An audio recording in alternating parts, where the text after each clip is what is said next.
3e place pour les Nantais donc dans ce Challenge Club. C'est parti, match 3e, 4e. Il y a 4 Brésiliens qui sont dans les 20 mètres et les Anglais qui s'en sortent avec un coup franc obtenu. C'est ce genre de phase évidemment dont on parle. Et là, des duels. C'est une succession de duels dans ce match. Voilà. Alors que là, il y a eu une différence qui a été réalisée par Jamal Musiala qui a pu servir un partenaire. Le 1-2, c'est très bien fait. On est rentré dans la surface de réparation. Du côté anglais, un ballon contré, capté tranquillement. L'intention du coach Kevin Basti.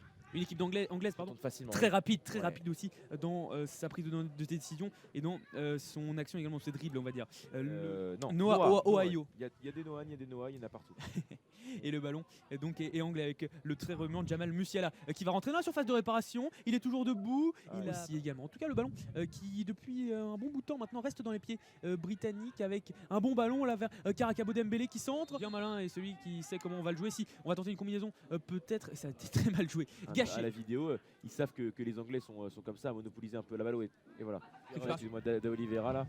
Et tandis que voilà, les Anglais partent à l'attaque. Alors que les Anglais partent à l'attaque là, avec un bon ballon là qui va être sur. Vite, on entend des quick, c'est-à-dire plus rapide. Plus comment agir, donc que des fautes depuis quasiment 5 minutes. Ils ont l'air très frustrés et très déçus de leur jeu, je pense.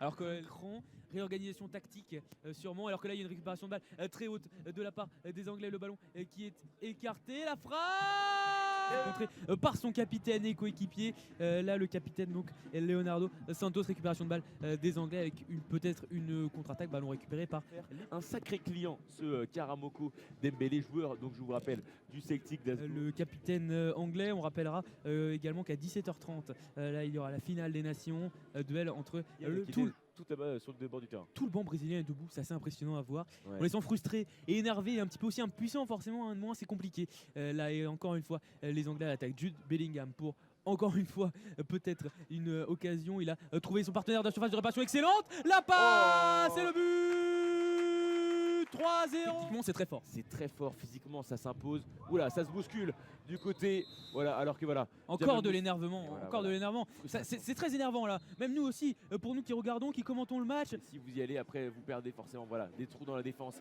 avec peut-être ce ballon sur le côté droit avec Karamoko Dembélé qui provoque, qui trouve Jamal Musiala dans la surface de réparation. Il aime sa frappe, la tire et c'est bien arrêté par Bellingham qui rentre ses coéquipiers même à 3-0. On peut souligner les propos de la coach de l'équipe de France féminine hier qui disait à cet âge-là, parfois on a tendance surtout à penser à la victoire et pas forcément à la manière. Là, la manière, ils ont envie, les Anglais, ils ont envie d'aller rajouter un but encore, peut-être avec Karamoko Dembélé. Non, Edgar, une petite réaction sur ce que je viens de dire. Il y a du monde. On disait aussi tout à l'heure, les joueurs n'ont pas l'habitude de jouer devant autant de personnes. Et voilà, les Anglais qui vont peut-être pouvoir contre-attaquer, c'est bien stoppé. La parole est on voyait mal cette équipe d'Angleterre, c'est peut-être qu'on n'attendait pas cette équipe d'Angleterre. Le Brésil termine 4e. On attend de savoir le premier et le deuxième dans cette finale nation. Mexique